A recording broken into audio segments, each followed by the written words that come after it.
Hi, good afternoon. My name is Leon Juffmans. I'm the owner of Glam Experience. We're based in Victoria, Pakenham, and I'm going to give you a tour of our safari tent. Let's follow me. What you see here is our safari tent. Maybe you've seen them around. They've been, well, we've put them worldwide at the moment. We have here an integrated lounge at the front, just as an option. If you have the great views, this is a great place to hang out. And up here the covered veranda. That's a spot where we can put a barbecue, or like we did here, breakfast or a lunch bar. Still enjoying your view. We even have a 4-claw bath. That's very romantic in the evening even, and for the kids of course. And then when we look at the tent itself, it's a European Chem Shield, it's called, which is tested in a lab in Melbourne. We found out that it meets Bushfire attack level requirements of BAL 29. There's no cotton in it, but it breathes same as a cotton material, and that's positive because, well, there's no organic material in it, so it's very mold resistant. The rest, when you look at some technical details of the tent, we normally have a complete mosquito net behind here,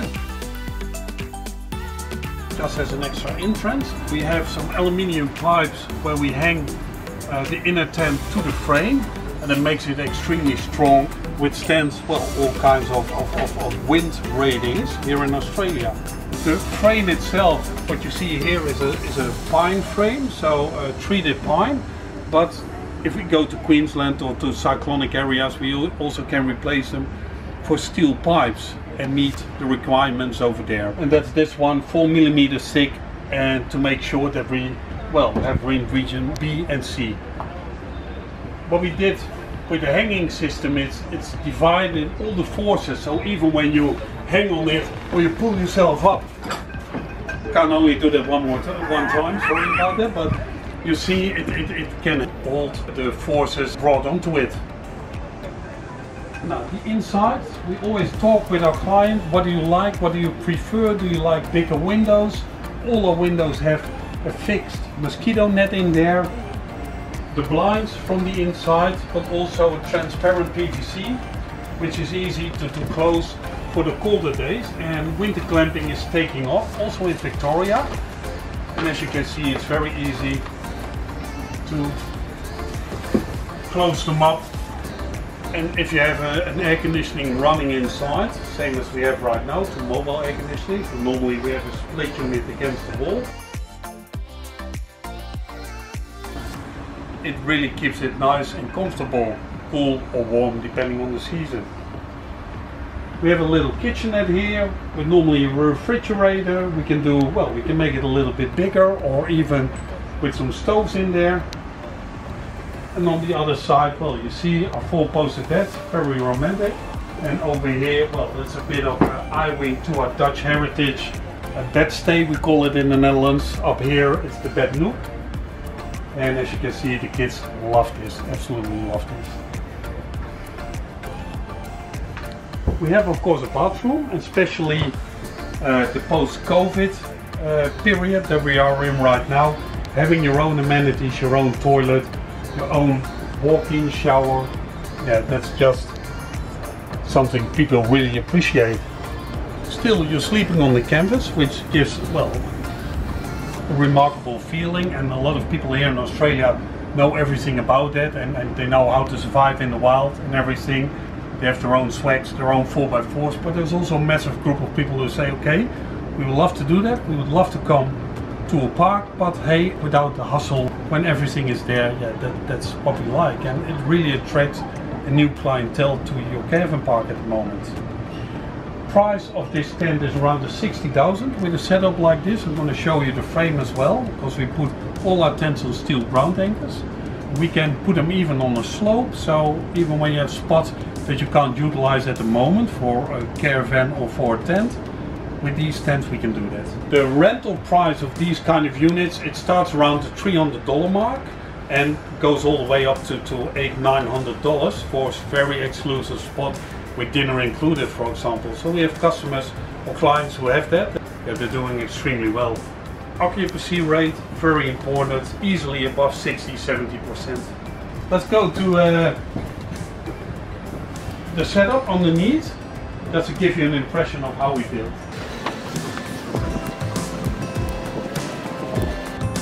So what we have here are steel ground anchors. They can handle 3000 kilo per anchor. We use 27 anchors for a tent this size. This tent is 10 by 5.4 meters. We have bearers, we have joists, and then our flooring and decking. And yeah, the minimum height is at least 400-500 of ground, and we can go to over 2 meters. When you look at the tent at the side, you see 50 centimeter of a PVC, easy to clean if you want to clean it. And then here your canvas. Canvas we protect it with our PVC roof over it, so it's double roofed to keep this as clean as possible, and that way, well, you can use it for at least 10 years. Why we're not using PVC all at the side? First, it doesn't breathe. This material breathes, and that gives it a real tent feeling and that nice atmosphere inside, which is very important. Otherwise, it feels like being, well, in a cool cell, for example. So therefore we're using this canvas, and we can replace the front and the back of the tent, so either after years or when something or a zipper breaks down, it's very easy to replace it. Also what we like about it is that it's translucent, so the light from outside, you know, it reflects inside, makes it very, well, romantic coloring. Well, we always discuss with the client how the side looks like. Is it on a slope? Do we want to have the veranda at the front elevated? And maybe we have to do a door at the back, and that's not a problem at all. So it's all customizable, depending on your site, depending on your wishes.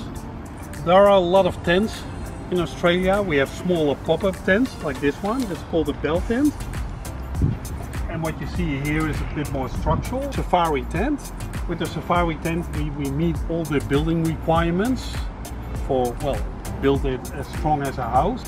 Few things we don't meet. It's not insulated as a house. It doesn't have fixed windows. It doesn't have a fixed door because it is a tent. It's a bit bigger tent, but it's smaller than a circus tent. So at the moment this one is 38 square meters, and we have a nice deck of 15 square meters. Just to explain a bit about the regulation around tents in Australia. We have, of course, a building act. It mentions what a tent is. And a tent, well, most of us think, hey, that's some poles and a little bit of canvas. But we also, hey, a little bit more poles and a little bit more canvas. And that makes, well, a larger tent. We call them glamping tent, glamorous camping. So with all the luxury already inside. So you don't have to bring anything with you. And that's a massive difference.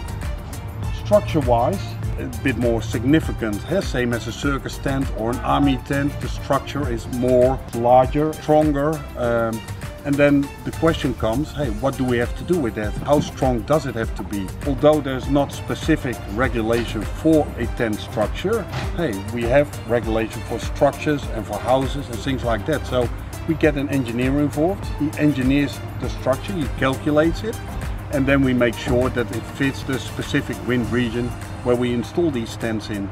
That means that the deck and the structure itself is as strong as a house. The canvas isn't, it's a canvas tent, but, well, structure wise they're very safe and sound. The Australian Building Act has got a definition for a tent, which is very clear. Pole structure, timber or steel, and canvas. And all the way around you see canvas. The shape is like the shape of, well, quite a standard house, so you can't get mixed up about it, thinking, oh my god, this looks like a house and let's classify it as a house.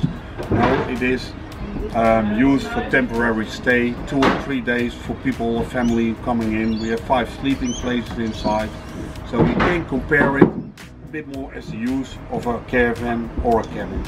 But again, it is a tent. Tents have been around since a very long time, even since the gold rush. And if you go to a museum and you see some old paintings, you probably see this kind of tents even in the background, or the larger ones.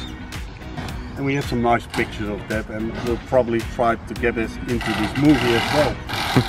So tents have been around all the time.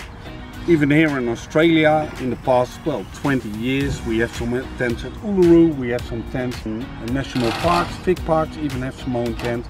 But we came over here 6 years ago, and yeah, now it's really taking over the caravan parks, just to diversify their offer. And what it does with those glamping tents, and that's a big plus, it really attracts a new clientele to the park. So instead of your normal standard people who hire a cabin or take their own caravan or a small swag with them, for example, it really attracts people to caravan parks who normally wouldn't go there or would go for a resort like, well, the one we're in at the moment. And that's very nice because they are nice spenders, and the ratio of the dollar they spend for a tent like this is almost 1.7. So 1.7 for the whole region per dollar spent. And that's a massive difference compared to, well, the caravan public. It's one of our safari tents in the middle of a bushfire. We are ahead of the regulation that's about to change.